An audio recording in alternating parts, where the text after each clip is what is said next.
Start करते हैं। सबसे पहले हम ये कहते हैं माना विस्थापन आर है। विस्थापन को हमने क्या मान लिया यहाँ पर आर, ठीक है। अब अगर विस्थापन आर है तो वेग क्या होगा। सिंपल वेग की अगर मैं बात करता हूँ तो मेरा वेग का फॉर्मूला क्या बनता है, विस्थापन बटे समय, ये बनेगा। यानी मुझे समय के सापेक्ष किस में परिवर्तन देखना है, विस्थापन में। मैंने आपको बताया था कि जब किसी के सापेक्ष किसी में परिवर्तन देखा जाता है तो जिसके सापेक्ष परिवर्तन देखते हैं वो होता है स्वतंत्र चर, और जिसमें परिवर्तन देखा जाता है वो होता है परतंत्र चर। इसका मतलब यहाँ पर स्वतंत्र चर कौन है, समय, और परतंत्र चर कौन है, विस्थापन। इसका मतलब विस्थापन फंक्शन है किसका, समय का। यही चीज़ हम लोगों ने पढ़ी थी कि स्वतंत्र चर हमेशा परतंत्र चर का फलन होता है। अब अगर इसको मैं अवकलन के रूप में लिखता हूँ तो अवकलन के रूप में संकारक क्या आएगा, डी बाई डी टी, और यहाँ पर कौन आएगा, आर। यानी विस्थापन में समय के सापेक्ष परिवर्तन क्या कहलाएगा, वेग कहलाएगा। तो भौतिक विज्ञान में वेग का फॉर्मूला बन गया d by d t of r. यानी अगर विस्थापन में टी के सापेक्ष अवकलन कर दिया जाए तो वेग मिल जाता है, ठीक है। अब हम अगर त्वरण निकालते हैं तो त्वरण निकालेंगे तो यहाँ पर हम कहते हैं वेग किसका फलन होगा, समय का। क्यों होगा फलन, क्योंकि त्वरण बराबर होता है वेग बटा समय। बहुत सिंपल सी बात है। समय वापस हर में आ रहा है तो हर में आ रहा है, इसका मतलब समय कौन सी राशि हो गई आपकी, स्वतंत्र, और विस्थापन कौन सी राशि हो गई, वेग कौन सी राशि हो गई आपकी, परतंत्र। तो वापस संकारक लिखा d by d t of v. तो वेग में समय के सापेक्ष परिवर्तन या फिर वेग का समय के सापेक्ष अवकलन क्या कहलाता है, त्वरण। त्वरण को हम किससे प्रदर्शित करते हैं, ए से। क्यों, क्योंकि ए का मतलब होता है एक्सेलरेशन। इंग्लिश में त्वरण को क्या बोलते हैं, एक्सेलरेशन, और वेग को क्या बोलते हैं, वी को वेलोसिटी। तो अवकलन के रूप में जब हम भौतिकी में इसका अनुप्रयोग देखते हैं तो भौतिक विज्ञान के अंदर वेग का फॉर्मूला होता है d by d t of r और एक्सीलरेशन का फॉर्मूला होता है d by d t of v, ठीक है। अब इन्हीं फॉर्मूलों को काम में लेते हुए हम कुछ क्वेश्चंस करते हैं, देखिएगा, बहुत आराम से समझिएगा।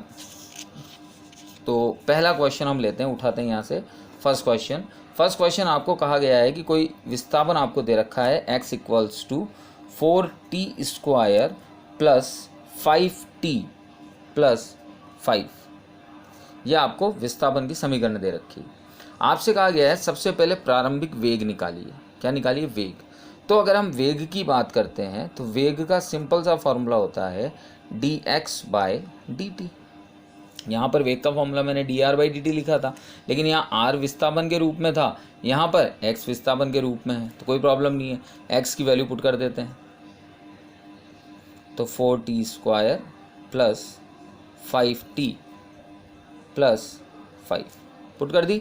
अब इन्हें अलग अलग करते हैं। अलग अलग किया तो d by d T 4t square plus d by d T 5t plus d by d T 5, ठीक है। यहाँ तक तो कोई प्रॉब्लम नहीं है।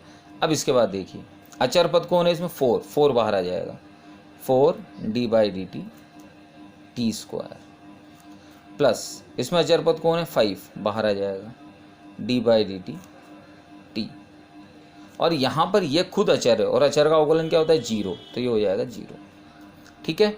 अब 4t स्क्वायर का अवकलन क्या होगा, 2t, घात आगे आ जाती है और उसमें से एक कम हो जाता है, ये तो पता चल गया होगा अब तक आपको, प्लस 5t का अवकलन क्या होगा, 1। ये पहले ही बता चुका हूँ मैं आपको कि सिंगल चर का अवकलन 1 होता है, तो 8t प्लस 5। अब मुझसे पूछा क्या है पहले पार्ट में, प्रारंभिक वेग। तो प्रारंभिक वेग कब निकलता है, जब समय t बराबर 0 होता है। प्रारंभिक वेग का मतलब जब वस्तु चलना ही शुरू नहीं हुई। तो प्रारंभिक वेग कब निकलेगा, जब t बराबर 0 होगा। तो v इक्वल्स टू t का मान 0 रख दो प्लस 5। तो v बराबर कितना आ गया तुम्हारा, 5 मीटर पर सेकेंड, क्योंकि वेलोसिटी की वैल्यू क्या होती है, मात्रक क्या होता है, मीटर पर सेकेंड। तो ये तुम्हारा प्रारंभिक वेग आ गया। सिंपल है, अवकलन किया है हमने और कुछ भी नहीं किया है। इसके बाद में हमसे पूछा t बराबर 2 सेकंड पर वेग। तो ये वेग की समीकरण ही आई है तुम्हारी, समीकरण 1। प्रारंभिक पे पूछा था इसलिए तुमने t बराबर 0 रखा था। अब सेकंड केस में तुमसे पूछा है t बराबर 2 सेकंड पर, तो जो समीकरण 1 है उसमें t की जगह 2 रख दो,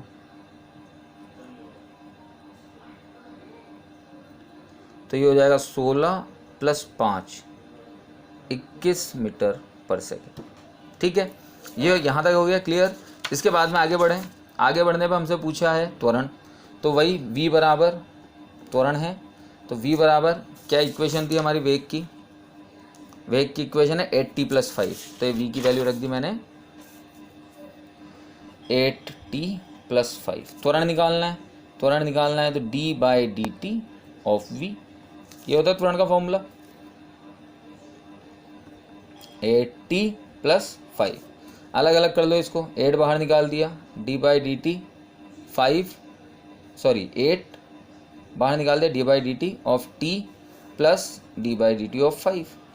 तो यहाँ t का अवकलन तो हो गया 1 प्लस 5 का अवकलन 0, तो कितना आ गया 8 मीटर पर सेकंड स्क्वायर। ये त्वरण का मात्रक होता है मीटर पर सेकंड स्क्वायर। ओके, इसके बाद में फोर्थ लेते हैं। फोर्थ में आपसे पूछा है t बराबर 3 सेकंड में विस्थापन। तो अब यहाँ पर सीधी सी बात यह है कि विस्थापन की समीकरण ये है, ये वाली, तो इसकी जगह पे t बराबर 3 सेकंड रख दो यहीं पे। तो जैसे ही t बराबर 3 सेकंड रखोगे तो 3 का स्क्वायर प्लस 5 × 3 प्लस 5, तो 3 का स्क्वायर हो गया 9, 9 चौक 36 प्लस 15 प्लस 5, तो ये हो गया 56 मीटर। विस्थापन का मात्रक क्या होता है? मीटर। तो ये क्वेश्चन आपका हो गया जिसमें चारों केसेस हम लोगों ने फाइंड आउट कर लिए। सेकंड क्वेश्चन आपको दिया गया है, आपको स्थिति दे रखी है t³ + 3t² + 1। आपसे क्या क्या पूछा है? सबसे पहले वेग, तो वेग पूछा है तो वेग की समीकरण लगा दो, वही d/dt ऑफ x है ना। अब थोड़ा सा हम डायरेक्ट करेंगे इन क्वेश्चंस को। x की वैल्यू रख रहा हूँ मैं, t³ रख दिया प्लस, अब यहाँ अचर कौन है? 3 को बाहर निकाल दिया, d/dt of t² plus d/dt of यहाँ कौन है? 1 का अवकलन तो 0 हो जाएगा क्योंकि अचर राशि है। t³ का 3 आगे t² प्लस t² का 2 आगे t, तो ये हो गया 3t² + 60। अब कितने पे वेग पूछा है हमसे? t बराबर 1 सेकंड पर, तो t बराबर 1 सेकंड पर वेग, तो v बराबर क्या हो जाएगा तुम्हारा 3, 1 का स्क्वायर प्लस 6 × 1, तो ये हो गया 3 + 6 9 मीटर पर सेकंड, ये हो गया। अब त्वरण पूछा है तुमसे, तो वेग की समीकरण क्या आई है तुम्हारी? ये 3t² + 60, जो लास्ट समीकरण आएगी वो वेग की है ना। ये वाली मत मानना वेग की जो वैल्यू पुट करके आई है, क्योंकि वैल्यू पुट करने वाली वेग की समीकरण नहीं, वो तो वेग आया है। वेग की समीकरण तो वैल्यू पुट करने से पहले वाली होती है। ओके, तो त्वरण निकालेंगे, तो d/dt ऑफ v, v का मान रख देते हैं यहाँ पर 3t² + 60, 3 बाहर आ जाएगा, d/dt of t² plus 6 d/dt of t। ठीक है, तो 3 × t² का क्या हो गया 2t प्लस 6t का क्या हो गया 1, तो ये हो गया 6t + 6। ये त्वरण आ गया। कितने पे पूछा है त्वरण आपसे? 2 सेकंड पे, तो t = 2 सेकंड पे त्वरण, तो t की जगह पर 2 पुट कर दो, तो ये हो गया 12 + 6 18 मीटर पर सेकंड स्क्वायर। ये त्वरण हो गया। अब आपसे पूछा है t बराबर 3 सेकंड पर विस्थापन, तो जो विस्थापन की समीकरण थी आपकी, कौन सी थी समीकरण विस्थापन की? विस्थापन की समीकरण थी आपकी t³ वाली, ये वाली। इस समीकरण में कितना रखना है आपको?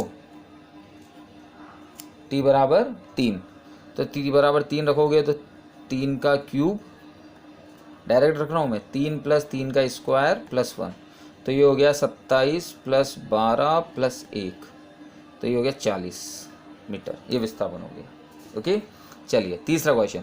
थोड़ा सा आप लोगों को नोट्स में करेक्शन करना पड़ेगा बेटा, क्योंकि तीसरे क्वेश्चन का जो पेज है, मतलब जो हमने 1 2 3 4 पेज मैंने आपको सेंड किए थे, वो 4th पेज 3rd नंबर पे आएगा और 3rd पेज 4th नंबर पे जाएगा। तो थोड़ा सा आप लोग देख लेना। वैसे आप लोगों ने अगर ध्यान से लिखा होगा तो आपको समझ में भी आया होगा कि ये क्या गलती हो रही है, मतलब इसके अंदर बल क्यों निकाला गया है। तो ये थोड़ा सा देख लें।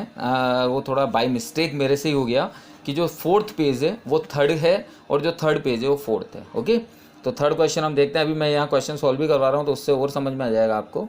आपको स्थिति दे रखी है, विस्थापन दे रखा है x = t² - 2t + 1।